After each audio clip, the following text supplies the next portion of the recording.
I say chase your dreams, man. Do that thing, man, that keeps you up at night. That thing that bothers you, man, that makes you trip. You can't quit thinking about it. You always, that thing, man, that you wake up in the middle of the night, you got a new idea. That's what you got to chase. Because anything else, it's going to disappoint you. You're going to forever be sad, man. If you don't chase that dream, you're going to forever be miserable, man. Please join me in welcoming Denzel Washington.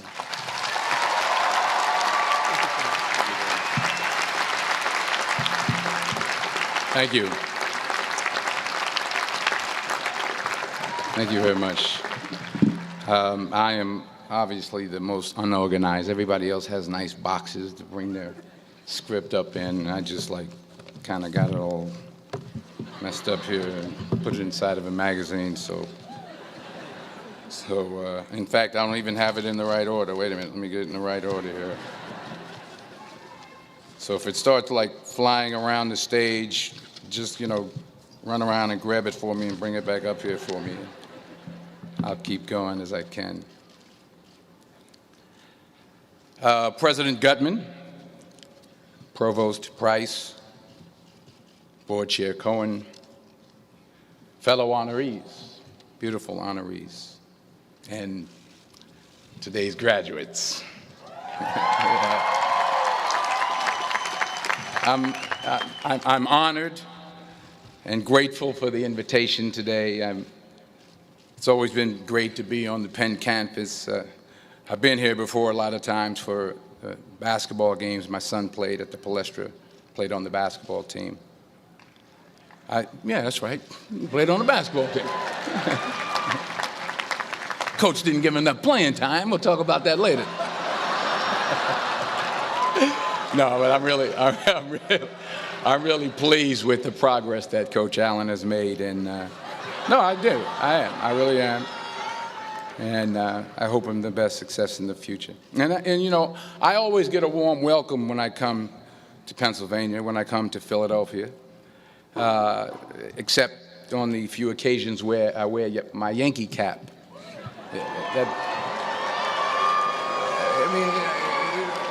What's wrong with that? I can't suddenly just switch up and wear a Philly cap. I mean, it's like taking your life in your hands around here when you wear a Yankee cap. I'm telling you. I met a couple of guys and they were like, "Hey, we love you, Denzel, but you walking around with that hat on, we don't care who you are." So you'll be happy to see that I'm not wearing my Yankee cap today. I'm wearing my Yankee socks, my Yankee t-shirt, my Yankee jock shorts, my Yankee underwear, my Yankee toe warmers, but not my Yankee cap. But still, I'll be honest with you, I'm a little nervous. I'm not used to speaking at a graduation of this magnitude. It's a little overwhelming. It's out of my comfort zone. You dress me up in army fatigues or throw me on top of a moving train, as someone said, unstoppable, or ask me to play Malcolm X, Reuben Hurricane Carter, or Alonzo from Training Day. I can do that. But a commencement speech, it's a very serious affair, and it's a very different ball game. There are literally thousands and thousands of people here. And for those who say, well, you're a movie star, millions of people watch you and watch you speak all the time, well, that's true. That's technically true. But I'm not actually in the theater watching them watching me. I think that makes sense. I mean, I'm not there when they call for a fidget around or pull out their iPhones or text their boyfriend or scratch their behinds or whatever it is they're doing in the movie theater. But from up here, I can see every single one of you. And that makes me uncomfortable. So please, don't pull out your iPhones and don't text your boyfriend until after I'm done. Please. If you have to scratch your behind, I understand. Go ahead. I was thinking about this speech, what I should say. I figured the best way to keep your attention would be to talk about something, really like juicy Hollywood stuff. Like, I thought I could talk about me and Russell Crowe getting in arguments on the set of American Gangster, or But I said, no, you're a group of high-minded intellectuals. You're not interested in that. Or maybe not. I thought about a private moment I had backstage with Angelina Jolie in a dressing room after the Oscars. But I said, no, I don't think so. This is an Ivy League school. And I mean, Angelina Jolie half naked in a dressing room. Who wants to hear about that? No one. This is Penn. That stuff would never go over well over here. Maybe at Drexel, but not over here.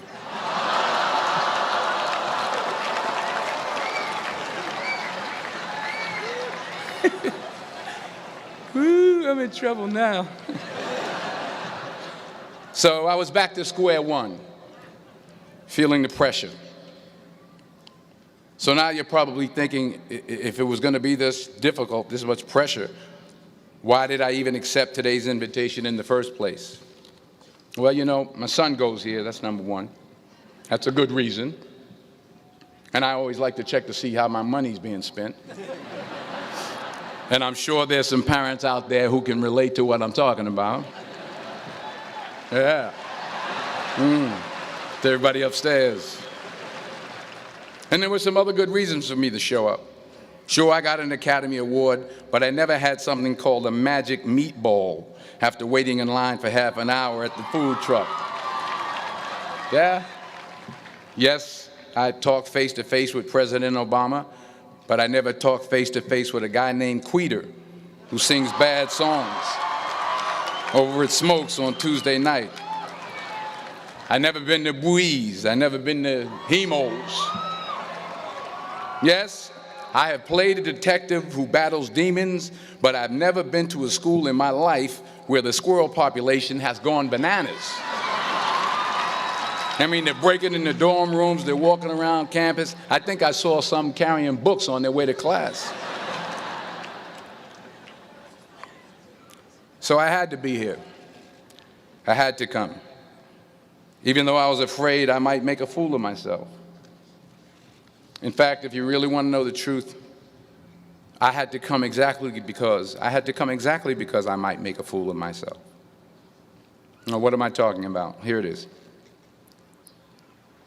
I found that nothing in life is worthwhile unless you take risks. Nothing. Nelson Mandela said, "There is no passion to be found playing small and settling for a life that's less than the one you're capable of living." Now, I'm sure in your experiences in school and applying to college and picking your major and deciding what you want to do with life, I'm sure people have told you to make sure you have something to fall back on. Make sure you got something to fall back on, honey. But I never understood that concept, having something to fall back on. If I'm going to fall, I don't want to fall back on anything except my faith. I want to fall forward. I figure at least this way I'll see what I'm going to hit. Fall forward. This is what I mean. Reggie Jackson struck out 2,600 times in his career, the most in the history of baseball. But you don't hear about the strikeouts. People remember the home runs. Fall forward. Thomas Edison conducted 1,000 failed experiments. Did you know that? I didn't know that. Because the 1,001st was the light bulb. Fall forward. Every failed experiment is one step closer to success. You've got to take risks, and I'm sure you've probably heard that before, but I want to talk to you about why that's so important. I got 3 reasons, and then you can pick up your iPhones. First, you will fail at some point in your life. Accept it. You will lose. You will embarrass yourself. You will suck at something. There's no doubt about it. And I know that's probably not a traditional message for a graduation ceremony, but hey, I'm telling you, embrace it, because it's inevitable. And I should know. In the acting business, you fail all the time. Early on in my career, I auditioned for a part in a Broadway musical. Perfect role for me, I thought, except for the fact that I can't sing.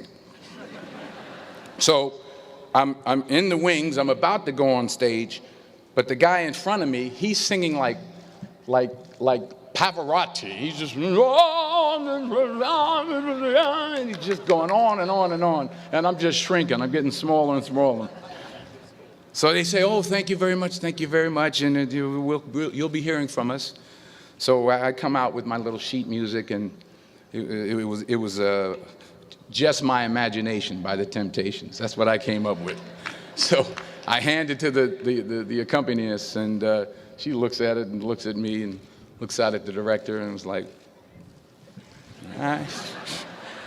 So I start, you know, I'm going to sing. I'm like, it's just my imagination once again, and then coming away with me. And I'm not saying anything, so I'm thinking I'm getting better. So I just start getting into it.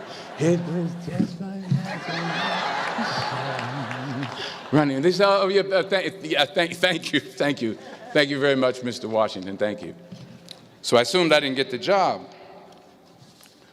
But the next part of the audition, he called me back. The next part of the audition is the acting part of the audition. Now I'm like, hey, okay, maybe I can't sing, but I know I can act. So they pair me with this guy, and again, I didn't know about musical theater. And musical theater is big, so they can reach everyone all the way in the back of the stadium. And I'm more from a realistic, naturalistic kind of acting where you actually talk to the person next to you. So I don't know what my line was. My line was, well, hand me the cup. And his line was, well, I will hand you the cup, my dear. The cup will be there to be handed to you. I said, oh, okay. Well, should I give you the cup back? Oh, yes, you should give it back to me because you know that is my cup and it should be given back to me. I didn't get the job. But here's the thing. I didn't quit. I didn't fall back. I walked out of there to prepare for the next audition, and the next audition, and the next audition. I prayed. I prayed, and I prayed. But I continued to fail, and fail, and fail. But it didn't matter, because you know what? There's an old saying, you hang around the barbershop long enough, sooner or later you're going to get a haircut. So you will catch a break, and I did catch a break. Last year, I did a play called Fences on Broadway. Someone talked about it. Won the Tony Award. And I didn't have to sing, by the way. But here's the kicker. It was at the Court Theater. It was at the same theater that I failed that first audition 30 years prior. The point is, and I'll pick up the pace, the point is every graduate here today has the training and the talent to succeed. But do you have the guts to fail? Here's my second point about failure. If you don't fail, you're not even trying. I'll say it again. If you don't fail, you're not even trying. My wife told me this great expression. To get something you never had, you have to do something you never did. Les Brown's a motivational speaker. He made an analogy about this. He says, imagine you're on your deathbed, and standing around your deathbed are the ghosts representing your unfulfilled potential. The ghost of the ideas you never acted on. The ghost of the talents you didn't use. And they're standing around your bed, angry, disappointed, and upset.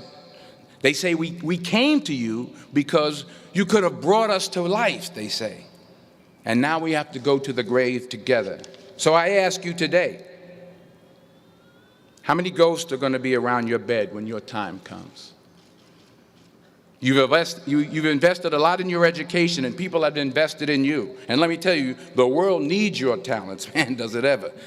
I just got back from Africa like 2 days ago, so if I'm rambling on, it's because I'm jet lagged. I just got back from South Africa. It's a beautiful country, but there are places there with terrible poverty that need help. And Africa is just the tip of the iceberg. The Middle East needs your help. Japan needs your help. Alabama needs your help. Tennessee needs your help. Louisiana needs your help. Philadelphia needs your help. The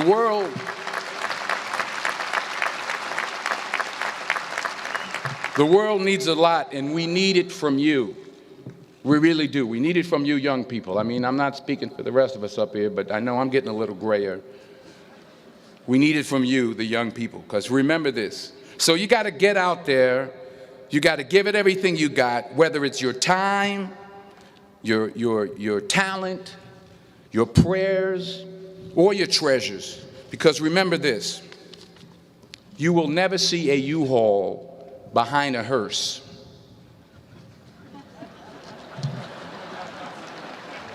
I'll say it again.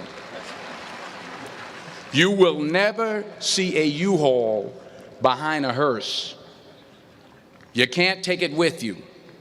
The Egyptians tried it, and all they got was robbed. So the question is, what are you going to do with what you have? I'm not talking about how much you have. Some of you are business majors, some of you are theologians, nurses, sociologists, some of you have money, some of you have patience, some of you have kindness, some of you have love, some of you have the gift of long suffering, whatever it is, whatever your gift is. What are you going to do with what you have? All right, now here's my last point about failure. Sometimes it's the best way to figure out where you're going. Your life will never be a straight path. I began at Fordham University as a pre-med student. I took a course called cardiac morphogenesis. I still can't say it. Cardiac morphogenesis. I couldn't read it. I couldn't say it. I sure couldn't pass it. So then I decided to go into pre-law, then journalism. And with no academic focus, my grades took off in their own direction. Yeah, down. I was a 1.8 GPA one semester, and the university very politely suggested that it might be better to take some time off. I was 20 years old. I was at my lowest point. And then one day,